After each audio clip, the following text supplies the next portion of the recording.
2 రోజులు నేను యాక్చువల్గా హైదరాబాద్ వెళ్దాం అనుకున్నాం. మీరు అందరూ రాత్రి ఫోన్లు చేసి పెట్టిన ఒత్తిడి మూలాన్ని మరి నేను రావాల్సి వచ్చింది.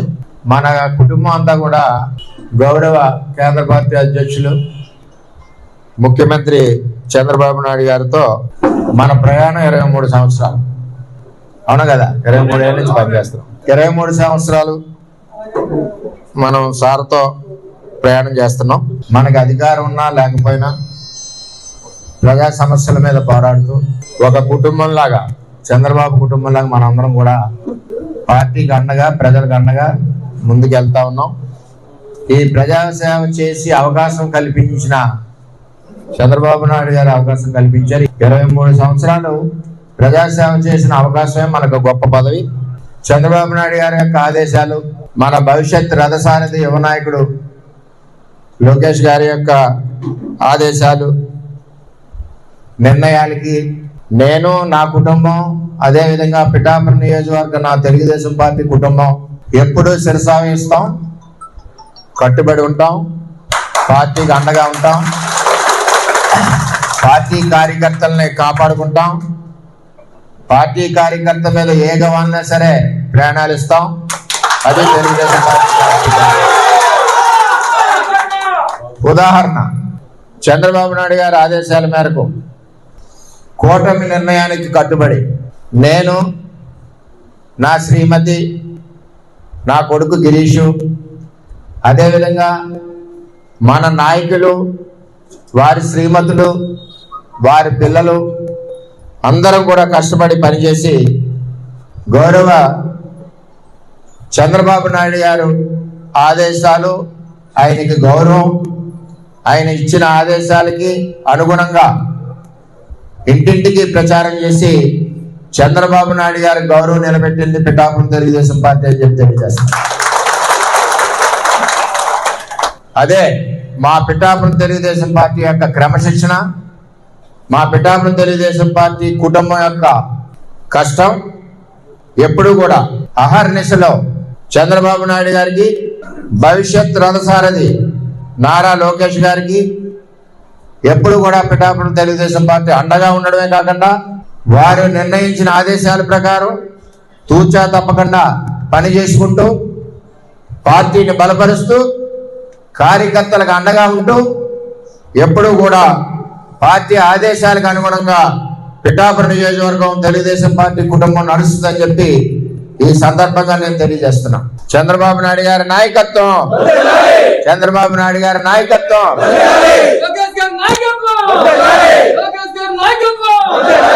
కొన్ని ఇబ్బందులు ఉంటాయి మన అధ్యక్షుడు. మనం ఒకరికి జడ్పీటీసీ ఇవ్వాలంటేనే మల్లగొల్లాలు పడతాం. అంచేత రాష్ట్ర వ్యాప్తంగా చేసేటప్పుడు కొన్ని ఇబ్బందులు ఉంటాయి, కొన్ని ఆలోచనలు ఉంటాయి, కొన్ని అడ్డంకులు ఉంటాయి. ఇవన్నీ కూడా రాష్ట్ర అధ్యక్షుడు పడి కష్టం మనం కూడా గుర్తించాలి, చంద్రబాబు నాయుడు గారికి సహకరించాలి.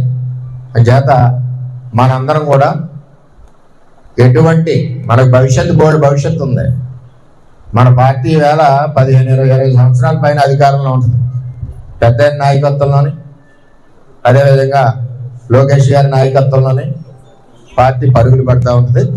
అంచేత దయచేసి మనందరం కూడా ఎప్పుడు పార్టీకి అండగా, చంద్రబాబుకి అండగా, భవిష్యత్ రథసారథి లోకేష్కి అండగా మనందరం ఉండాలని మీ అందరినీ కూడా మనస్ఫూర్తిగా కోరుకుంటూ మరి నేను సెలవు తీసుకుంటున్నా. అందరికీ నమస్కారం. జై వర్మ, జై తెలుగుదేశం, జై తెలుగుదేశం.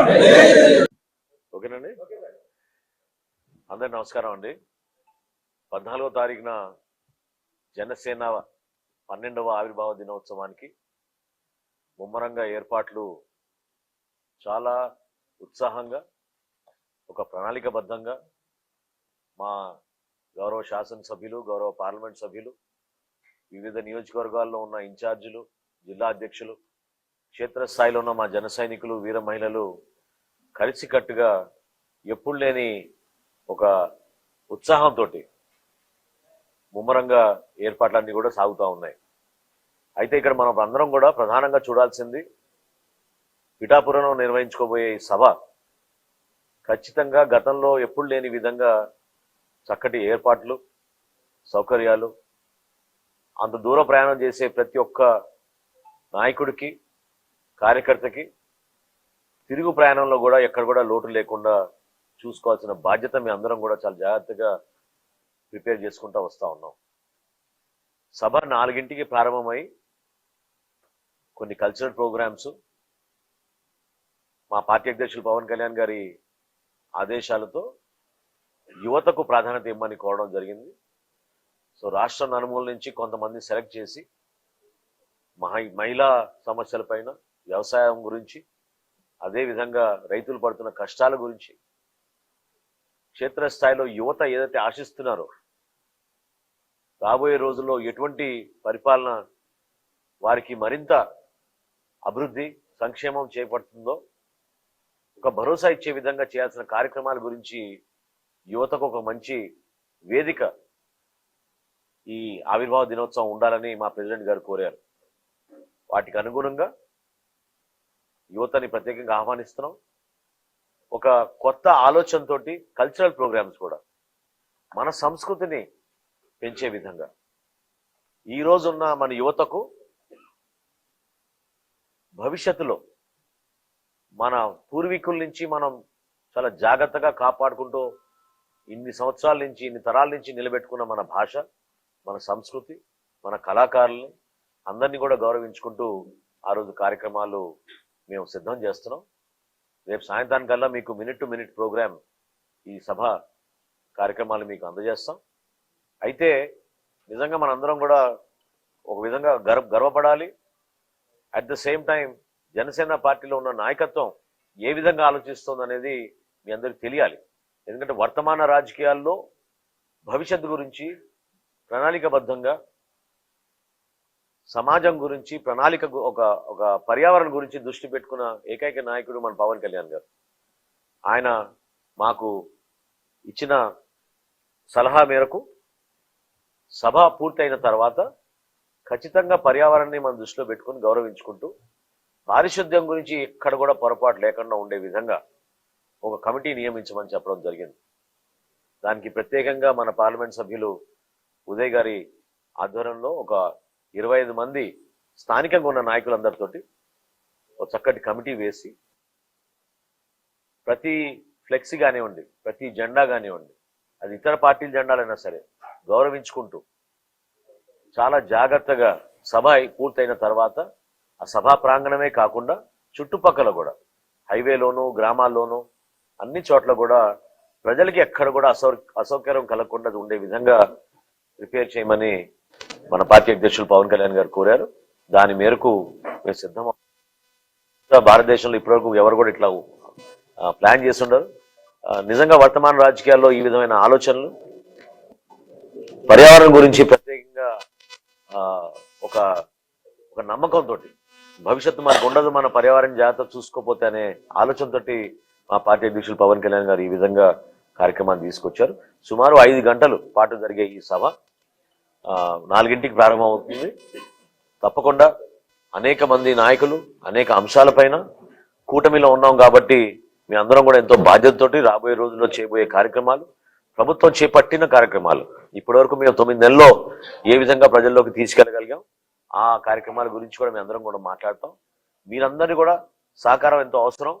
దూర ప్రాంతాల నుంచి వస్తున్న కార్యకర్తలకి, నాయకులకి మేము ఈ రోజున మేము ఫైనలైజ్ చేసింది ఏంటంటే తిరుగు ప్రయాణంలో మీకు ఎక్కడ కూడా అసౌకర్యం కలగకుండా మీకు ఎంపీ గారు చక్కటి సలహా ఇచ్చారు. అదేవిధంగా బొలిశెట్టి శ్రీని గారు ఖచ్చితంగా 4 ప్రధాన రహదారుల్లో ప్రతి ఒక్కరికి కూడా భోజన సౌకర్యాలు ఏర్పాటు చేస్తున్నాం.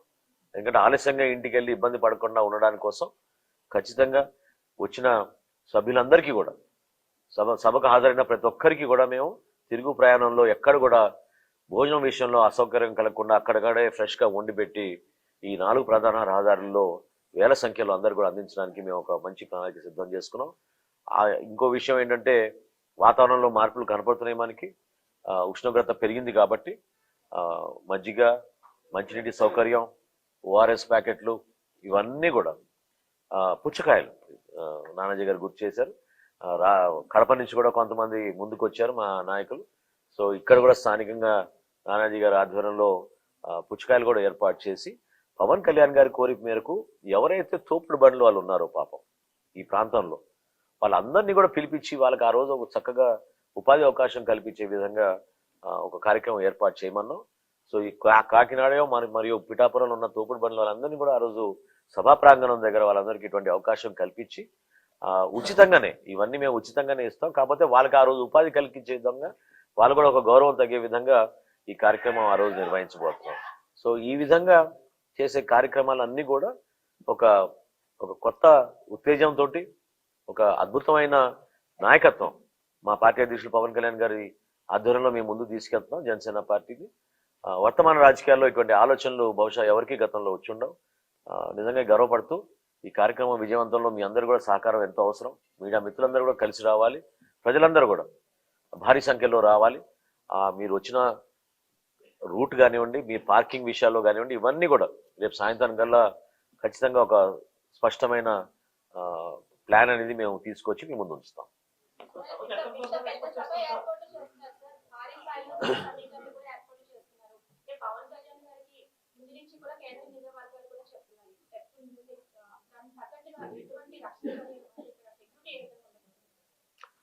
డెఫినెట్ గా సెక్యూరిటీ అనేది ఎప్పుడు కూడా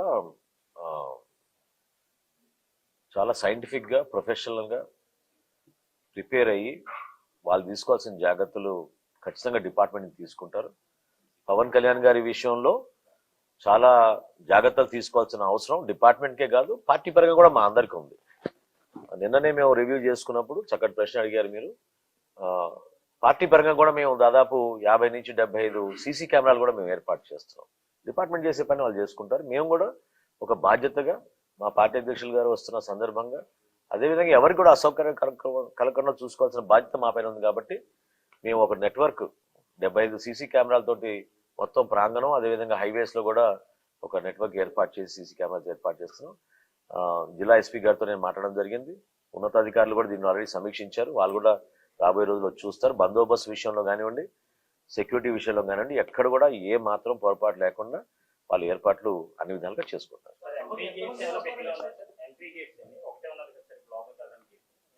లాస్ట్ లో చూస్తారు మీరు.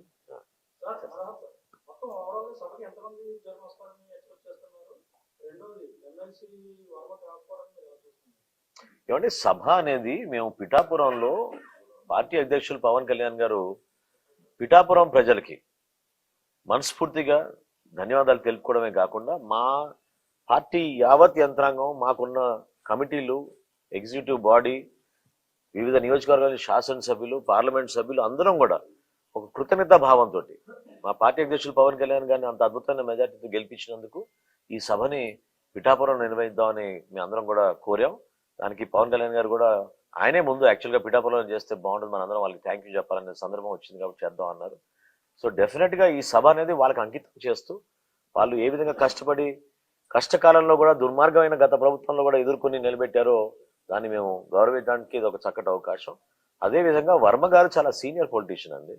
ఆయన కూడా సుదీర్ఘమైన ప్రయాణం చేశారు, ఎన్నో ఇబ్బందులు పడ్డారు గతంలో కూడా చూసాం మనందరం కూడా. ప్రతి నాయకుడు రాజకీయాల్లో అటువంటి 5 సంవత్సరాలు ఎవరు కోరుకోరు, అట్లా ఉంటాయని కూడా ఎవరు ఊహించుంటారు. సో వర్మ గారు కూడా ఆ విధంగా ఇబ్బంది పడ్డారు. అయితే పదవులు ఎవరికి కేటాయిస్తారనేది ఏ పార్టీ అధిష్టానం అది నిర్ణయం తీసుకుంటారు. పవన్ కళ్యాణ్ గారు మనస్ఫూర్తిగా ఎప్పుడు కూడా మాలో ఉన్న నాయకుల్ని కూడా ప్రతిసారి అదే అంటున్నారు. ఏదో వారసత్వం రాజకీయం అని ఎవరైనా అంటే చాలా పొరపాటు అది. పవన్ కళ్యాణ్ గారు ఎప్పుడు కూడా కోరేది అంటే యువ నాయకత్వం, కొత్త నాయకత్వాన్ని మనం ఎంకరేజ్ చేయాలి. ఎంతమందికి అవకాశం ఇవ్వగలితే అంతమందికి ఇవ్వాలి మన అవకాశం అని ఆయన నిలబడతారు. ఆయన ఇప్పుడు చాయిస్ ఇస్తే ఆయన పదవి తీసుకోరు కానీ ఇతరులకు పదవి ఇచ్చే మనిషి ఆయన. కాబట్టి వర్మ గారి విషయంలో కూడా ఖచ్చితంగా ఆయనకి న్యాయం జరగాలి. ఆ విధంగా ఆయనగా గౌరవించుకుంటాం. ఆయన కూడా వాళ్ళ పార్టీలో ఉన్న అంతర్గత విషయం అది వాళ్ళు మాట్లాడాలి. కూటమిలో భాగస్వాములుగా ఆయన సహకరించారు. పవన్ కళ్యాణ్ గారు ఎలక్షన్ నిలబడ్డారు. మీ అందరం కూడా ఆయన గౌరవించుకుంటాం. లేదండి, దొరబాబు గారు ఎలక్షన్ ముందే వద్దామని అనుకున్నారు, కొన్ని కారణాల వల్ల రాలేకపోయారు. ఆయన మాలో ఒక కుటుంబ సభ్యుడిగా ఉన్నారు. ఆయన చాలా సౌమ్యంగా ఉండే మనిషి. అటువంటి ఆలోచనలు ఏం లేదు. చెక్ పెట్టడానికి అవసరం ఏముంది? ఇది పవన్ కళ్యాణ్ గారి నియోజకవర్గం, ఇక్కడ ఎవరు చెక్ పెడతామండి? కంప్లీట్ గా ఇది పిఠాపురం అనేది పవన్ కళ్యాణ్ గారి అడ్డా. అది ఇంకా దాని గురించి ఆలోచించాల్సిన అవసరం లేదు. Thank you.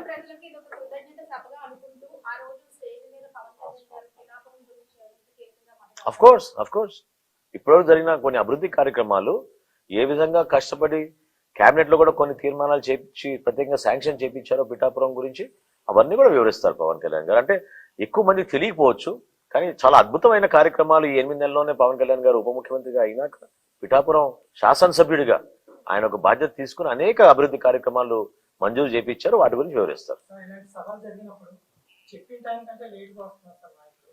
ఈ కార్యకర్తలు ఈ నాయకులు ఎవరైతే ఉన్నారో వాళ్ళు ఎండకి తీవ్రమైన ఇబ్బంది గురవుతున్నారు.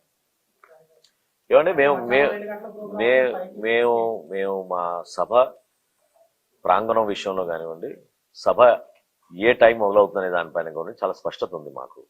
4 సాయంత్రం మా సభా కార్యక్రమాలు మొదలవుతాయి. సో ఎవరికి ఇబ్బంది కలగకూడదు, ఎవరికి అసౌకర్యం కలగకూడదు. పవన్ కళ్యాణ్ గారు ప్రతి సందర్భంలో చెప్పేది ఏంటంటే తిరిగి ప్రయాణంలో వెళ్ళేటప్పుడు అందరినీ మీరు జాగ్రత్త చూసుకోండి, వాళ్ళ ఇంటికి క్షేమంగా వెళ్ళాలి, ఎవ్వరు కూడా ఇబ్బంది పడకూడదు. అందుకే ఇందా చెప్పాను నేను, వాతావరణంలో కొన్ని మార్పులు వచ్చినాయి. మేము అన్ని విధాలుగా పుచ్చకాయలు కానివ్వండి, మజ్జిగ కానివ్వండి, వాటర్ కానివ్వండి, ఓఆర్ఎస్ ప్యాకెట్లు కానివ్వండి, ఎవరు కూడా డిహైడ్రేట్ కాకుండా ఉండడానికి కోసం, అదేవిధంగా సభలో కూడా అందరికీ కూడా స్నాక్స్ అవి ఏర్పాటు చేసే విధంగా అన్ని చూసుకున్నాం. ఎవరికి పొరపాటు జరగదు. మాకు ఒక అద్భుతమైన మెడికల్ టీం ఉంది, మాకు వాలంటీర్స్ టీములు ఉన్నారు. వీళ్ళంతా నిస్వార్థంగా పనిచేసే వ్యక్తులు చాలా మంది ఉన్నారు. ఎవరికి ఎటువంటి అసౌకర్యం కలగదు. Thank you.